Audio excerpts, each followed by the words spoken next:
We're here at the AJ Bell Great Manchester Run, and joining us this morning is none other than Olympic 800 metre champion from 1964 in Tokyo, Anne Packer. Anne, now the organisers today invited you along because we're also going to be joined by Kelly, Holmes, and Keely Hodgkinson, all 800 metre champions. Have you met together previously, the three of you? I've met and done. I did a function with Kelly a few years ago, quite a few years ago. I met Keely. Right.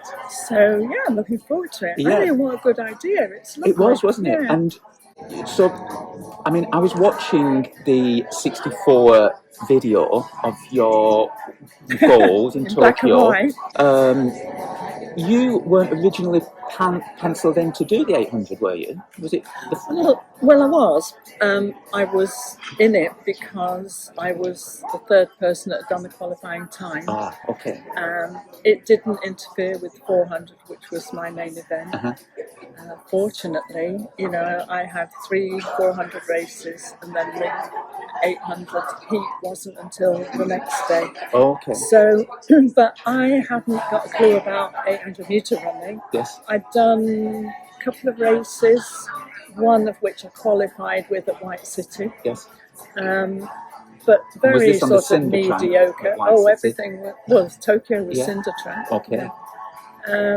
So I took the third place. I had built up quite good speed endurance. I was a sprinter really, and I just sort of moved up to 400 about a year before the Olympics. So yeah, it was a perfect storm. Yes. I could have not done it because it conflicted with my main event.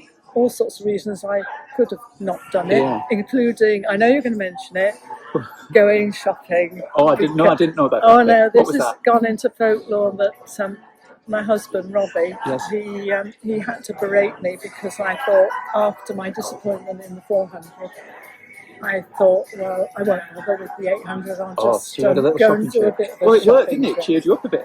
No, I didn't go. Oh, I you didn't couldn't go. It was the next day. Oh, okay. But he slapped my legs, and no, I wouldn't have not done it because I'd taken a place. Yes. There wasn't anyone else that had qualified, so I hadn't strictly stepped on anyone else's toes. Yes. But I had been given the opportunity, so.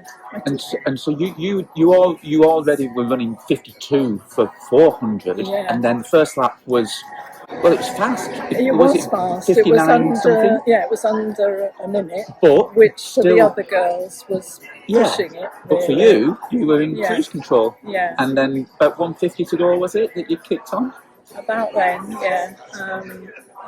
I know that there was another girl who was a pretty good 400 metre runner and sprinter. Was she the New Zealand girl? Yeah. So people had told me, because I hadn't got a clue about the opposition, which turned out to be quite fortuitous, but if the New Zealand girl goes, you go with her, because she was probably the fastest girl in the race, apart from myself. And and then the rest, as they say, is history. So, and I mean, I guess it was you having got the silver in the 400 to take the gold. I mean, obviously it's the Olympic Games, but you must have felt, wow. Well, and then I think life turns around, Yeah, I think if you ask any sports person, really, if you win a top prize, it's relief more than anything. Yes.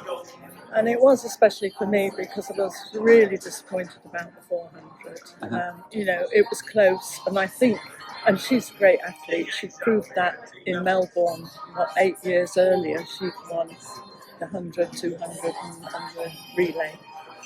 So, unfortunately for me, she took up 400 metre running as well.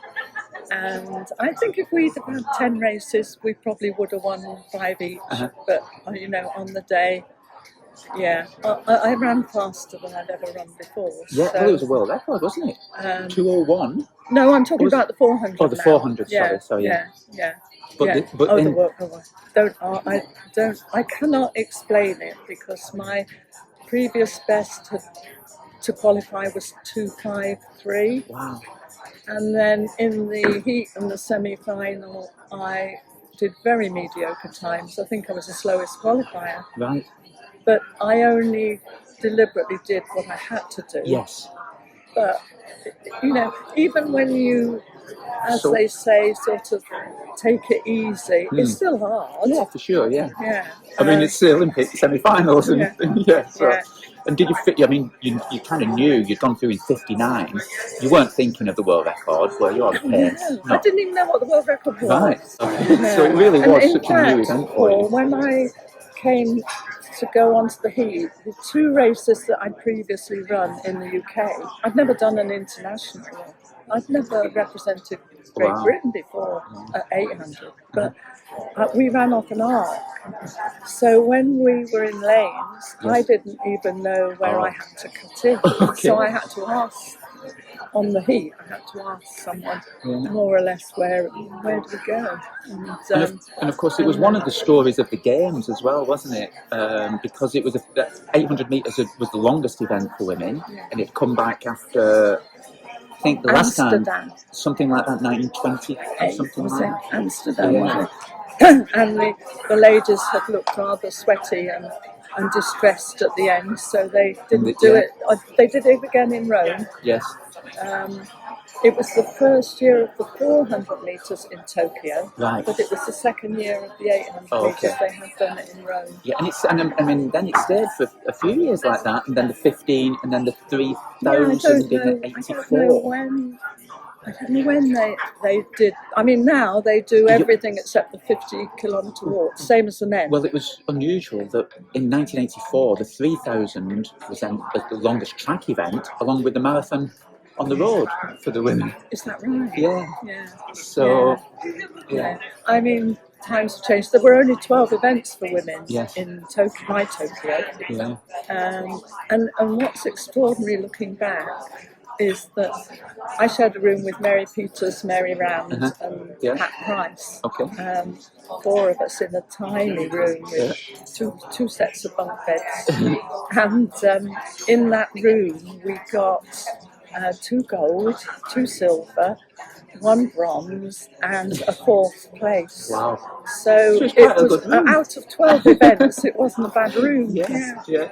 And as you say, times have changed, and today there's going to be, well, gosh, maybe 50,000 people taking to the streets.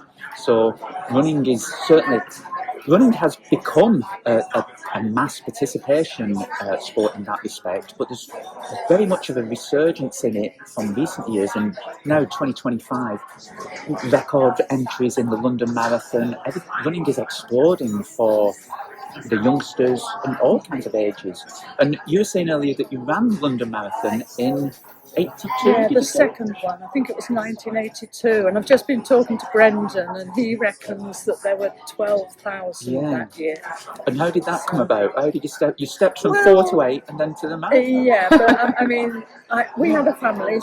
As soon as we retired, we had a family. And when they were, I don't know, they started going to school, I started running again. Robbie never stopped, but I started doing a bit on the roads because, as you say, it became fashionable, didn't it, and acceptable. Yeah. And we did 10Ks and half marathons and marathons. I only did 1 marathon, but I mean, it wasn't as difficult to get in there. Yes. In fact, I think we ran on the TV times. I think they would let you get a number, wouldn't they?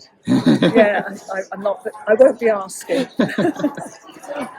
Well, so and you're going to, what are your duties today? Are you I think I'm starting the 10K. I might be wrong. I'm starting one of them. One of the waves of the 10K. Yes, and then Kelly and Keely and I are doing a bit for BBC. Oh, okay. So I've got you first. Well, I'm absolutely thrilled to speak to you. And thank you very much for spending some time with us this morning. You're welcome. It's been a pleasure. You.